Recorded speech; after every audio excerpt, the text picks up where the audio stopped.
adalah pertanyaan besar yang akan kita bahas kali ini.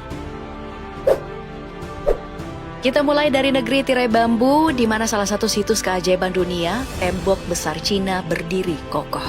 Panjangnya mencapai 8.850 km, bahkan sebuah penelitian menyatakan panjangnya mencapai 21.200 km.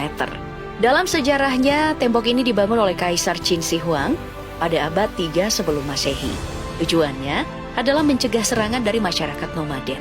Tembok besar Cina memang dibangun tidak secara bersamaan, tapi serangkaian tembok dan benteng dibangun secara bertahap selama beberapa ratus tahun. Selama itu, sekitar 100 juta ton batu bata, batu, dan lumpur jadi bahan bakunya. Dan yang pasti mengesankan, tembok ini dibangun sebelum ada teknologi konstruksi modern dan benar-benar memanfaatkan bahan-bahan tradisional yang ada di sekitar tembok. Sebelum ada batu bata dan balok, bangunan ini hanya dibuat dengan cara memadatkan tanah, kayu, dan bahkan alang-alang. Bukan hanya itu, dikutip dari Smithsonian, sebuah penelitian di Zhejiang University mendapati jeruk nipis serta campuran air dan beras ketan yang digunakan sebagai adonan untuk membangun tembok. Tidak ada mesin saat itu. Semuanya diangkut dengan tangan dan pakai punggung manusia atau gerobak atau hewan untuk membangun tembok ribuan kilometer. Hanya saja nih, ada kisah miris selama pembuatan tembok ini. Lebih dari 300.000 anggota wajib militer, tentara tawanan, tahanan, dan petani dipaksa menyelesaikan proyek ini di tengah udara yang dingin, persediaan makanan minim, dan lereng pegunungan yang terjal. Dalam prosesnya, tembok besar Cina telah mengorbankan banyak nyawa, sekitar 400.000 jiwa.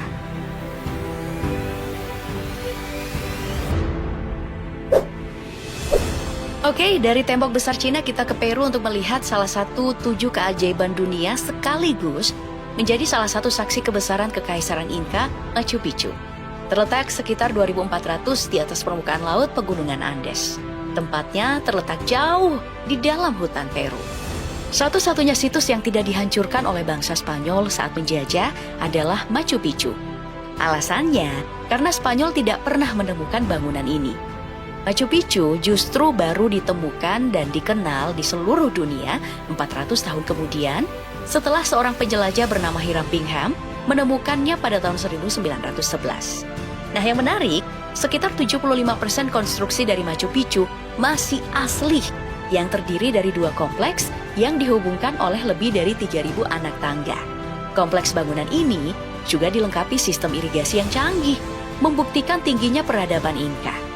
Jika melihat bangunannya, pertanyaan yang muncul adalah, kok bisa? Bagaimana mungkin situs ini masih tetap kokoh, padahal sudah berumur ratusan tahun? Nah, teori yang paling mungkin karena suku Inka telah mengenal teknik konstruksi yang dikenal dengan istilah aslar. Para pekerja memoles dan mengukir batu granit dengan sangat hati-hati, membentuknya agar cocok dan presisi satu sama lain hingga tak ada celah di antara batu-batu. Meski tidak ada mortar atau tanah liat sebagai alat perekatnya, konstruksi ini tahan gempa, padahal ya Machu Picchu dibangun di atas garis patahan tektonik.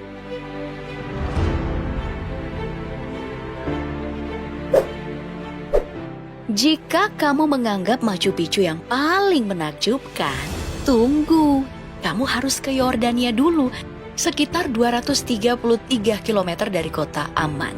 Tersembunyi di dataran rendah, di antara gunung-gunung, ada situs yang dikenal dengan nama Petra.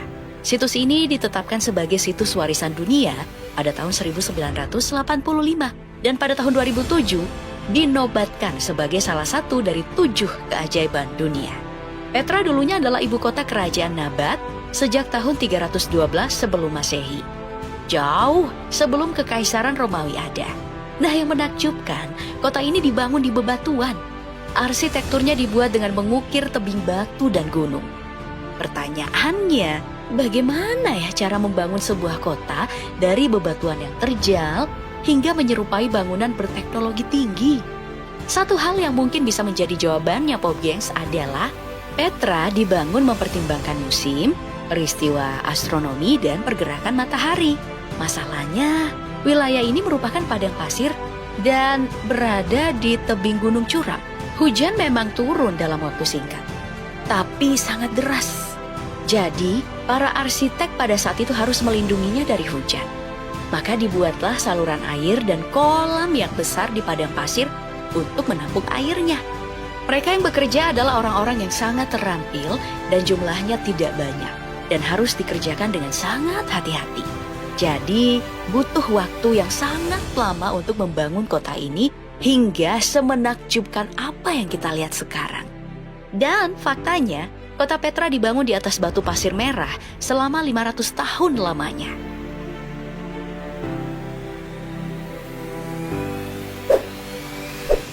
Situs yang satu ini telah berulang kali masuk dalam daftar 7 keajaiban dunia, baik versi modern maupun versi kuno. Dari ketujuh situs yang masuk dalam daftar keajaiban dunia kuno, Piramida Giza adalah satu-satunya yang masih berdiri dan merupakan bangunan asli dari era Mesir kuno.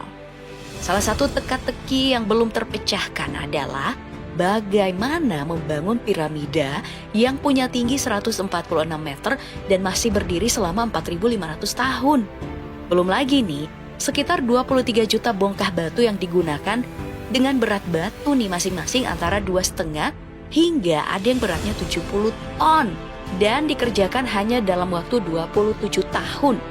Banyak sejarawan yang percaya jika ada sekitar 20.000 sampai 30.000 tukang batu, insinyur, arsitek, dan pengrajin lainnya yang merencanakan dan membangun piramida.